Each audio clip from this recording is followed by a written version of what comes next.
talk to me so you can see oh, what's going on, what's going on, what's going on, what's going on, yeah, what's going on, what's going on, oh, what's going on, what's going on, right now.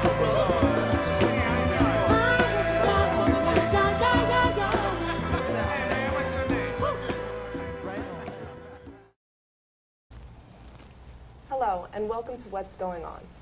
What's Going On is an effort of Children's Futures to highlight those people working to improve the lives of children and families across the Mercer County region.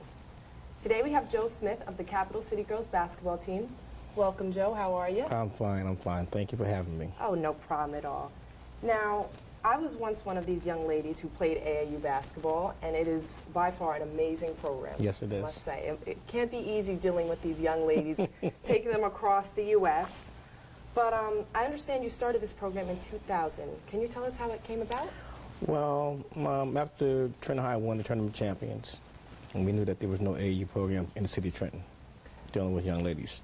So a friend of mine, Willie Smith, and myself, we got together and formed Capital City Girls AAU basketball. Started out with one team. By the time we finished it in 2008, we had like 6 teams. I love it. It's a lot of work, but those young ladies could be a handful. yes, they can. Yes. Now, what were your goals originally in starting this program? Pretty much take young ladies off the streets. You know, there's a lot of things that's going on that can deter them from doing the right thing. You know, especially as nice young ladies as they're growing up, they can wander in different directions, and we chose to try to get as many as we could, put them together and organize a basketball team, keep them off the streets, and see where their future can go from that point. That's a beautiful thing. Definitely is. And I don't have any girls, and everybody asks me, how did I get involved in girls basketball? I seen the need. There was a need for it, and you know, young ladies look at men as could be their father figures and so on and so forth. Some of them may not have their fathers in their lives, which neither here or there. They're still human beings. So we took it upon ourselves to put them in the right place, right atmosphere with parents that care, and we moved on from there. That's awesome. Now, Joe was telling me, you were actually showing me a picture before we had met, that you said something about 17 girls that you had to go on to successful lives and Navy and. Yes. Could you expand on that? In 2008, at that point, we had a total of 17 girls on one team. I kept 2 extra just in case if things happened. They all have graduated from high school, graduated from college, and some of them are now playing ball overseas. They're coaching college basketball now. Brianna Lucas and those guys are playing basketball overseas, at college level. Chantel Lavender, she stole my heart. She's one of the ones who actually ended up going in the Navy, and she got her diploma from the President of the United States of America. Now, yes, she has hers. She has hers from President Barack Obama himself, and she received her diploma from him. And I think that's one of the greatest moments in history, just for her alone, to be a young lady to come from the inner city, to be able to achieve those type of goals. And I told all the kids in the beginning, that round ball there can take you all over the world and pay for your education. Yes. There's a few kids that I know that play that don't have any loans right now as a day to pay for their education, and we know education is very expensive. I mean, she's in the Navy, she's in Maryland now, she's doing well. The whole idea of all the girls was just, we had them from all over after we started the program. We got them from Lawrence, Trenton, Hamilton, Princeton. The program flourished so well that I didn't even have an idea how big the program was going to get. I just did it just to try to save kids off the streets. And who are the people who help this program? Are they volunteers or the fund? There has to be some sort of funding. How does this come about? At that time, we went to City Council. There's a lot of guys and ladies I know that sat on City Council, and they gave us donations. And I went to the people that I knew privately owned. The mayor at that time gave me, helped us out as much as he could. The parents were phenomenal. They took a big load off of me as a coach that showed us ways how to raise money in the right, proper manner. We were a 501c13 program. We did go out. It's called tagging, and everybody trying to figure out what was tagging. Yes. We would go out on street corners with buckets and raising money. And one of the girls said, "Coach Joe, what about selling water?" I'm looking at her like, "What do you mean selling water?" She said, you know, it's 90 degrees, 100 degrees, truck drivers are driving by. Yeah. So what we did then, we went out and got cases of water, sat on the street corner and sold bottles of water. Going to nationals in Orlando, Florida that year, and we raised over $30,000 to, as far as airplane flights, hotels and things. And even as we got there, we had enough money. And this was my ultimate goal, because I know all the parents didn't have money, is to be able to give that player an envelope with some money in order to enjoy themselves down there. Without the community and people that private donations, we would have never made it. And I want to thank them for opening their doors for it. Not only to believe in me, but to believe in those girls. But the program actually started. Troy Vincent was in high school, and I asked Troy about it, and he says, Joe, I want to see every single one of those girls' report cards. I said, okay. So he brought them all in, gave report cards. History speaks for itself, the success alone, because he set the groundwork at that point. He said he's not going to support a program if the academics are not there. And all of them now at the end have graduated from high school and college. That's amazing. And we saw proof. Yes, wow, yes. Picture that's beautiful. Yes. Now, you left Trenton for a while. Do you expand on this a little bit? This is a sore subject. Yeah, it hurt me. I am a diehard Trentonian. In 2010, I got laid off on the board after working there for 20 years. I knew all the kids in and out. I did security for the system, and you can give me kids' last name. I can give you the whole history of the family, whether it's good, bad, or ugly, or indifferent. I still love the kids because they were still kids. I got laid off in 2010. I moved to Greensboro, North Carolina.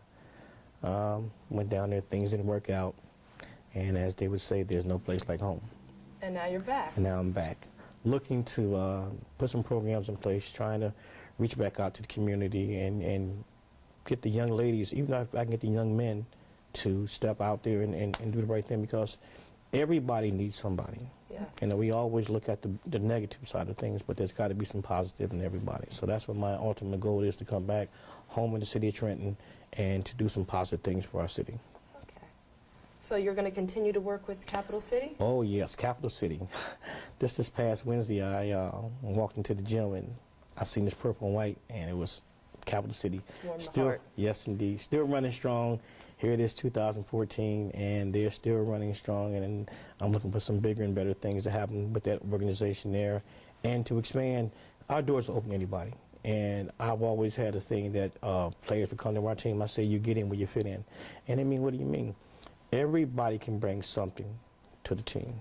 You can get that other player 2 or 3 minute blow, and you may not be the best player, but that time that player got some rest, you got in where you fit in. And obviously receiving opportunities, going to Orlando, Florida. Oh, yes, that was and great. I myself have played in that tournament, and Yes. spectacular. There's Yes. gyms everywhere, Oh, my and gosh. girls everywhere, and Yeah, I remember the that. talent is... We were down 30 points at the half. It was in the Nationals, and we came back and beat the team by 15. And the coach asked me, said, Coach, what did you tell those girls at halftime? I said, have a thing that I tell the girls. It's not over till it's over. So we ended up being the #3 team in the country. I wish we could have been #1, but unfortunately, the girls don't play basketball early in the morning too well. But I still love them. That's what the passion was, to get them to the next level. Some of them never been on planes. Some Wow. never been too much out of New Jersey.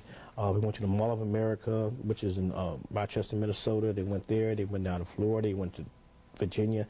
It was to expand their horizons, where they know that things are bigger than Trenton. Yes. So, I mean, that was my ultimate goal, to save them. And I look at the finished product now, as it would say, and I just say, I thank God for putting me in a place where He wanted me to be. I didn't know what was going to happen, but His ways not like our ways. Of course. So what could you say are the I guess, the real future goals of Capital City? Where do you see the program in about 5 years? I mean, you've already been running for 14, Yeah. so we could say that Yeah. it's going to keep going. Within the next 5 years, I'm going to be retiring, and I'm going to come back, and between now and that time, to put some puzzles, the pieces of the puzzles back together, to try to achieve the same goals that we did in the beginning, because kids are still being born, they're still growing up, and they still need opportunities and resources in order for them to get to the next level. And that's what the ultimate goal is, to create them to be great people, come back to your community, do the same thing that you love to do, and take a spin on that. And I think that's what's wrong with our community is as right now that the people who went to the next level, some have the tendency to forget where you come from, but you can't do that. You have to reach back and pull someone else along, and that's what I've been doing. I mean, there's gentlemen that's been in my lives that made me to be where I am, that I took the torch from them and kept running with it. But I'm back.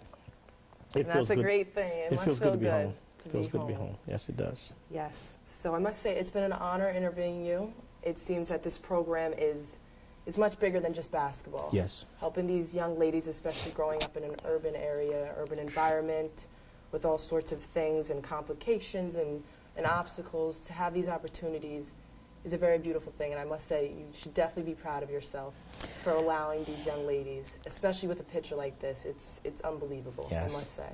But I must say that the parent support that I've gotten was tremendous. And you know, everybody says, you know, parents this and parents that. When I took those kids upon to put them on the team, their parents, and I thank them for giving me the trust that I can take their child all over the United States. Yes. And that's a big step by itself, that they can get on telephone and call me, Coach Joe, so-and-so's cutting up in class. I said, don't worry about it. Make sure she gets to practice. I'll take care of when she gets to practice. Mm-hmm. And I used to have a thing, there's two things that I would tell them. I would sit in the middle of the floor. They couldn't use the word boyfriend. Those aren't allowed in a That's basketball. right. You can't say boyfriend. I was put my chair in the middle of the floor, and I'll say, we're going to run till I get tired. And you're not even running. No, I'm not, and I'm not even running.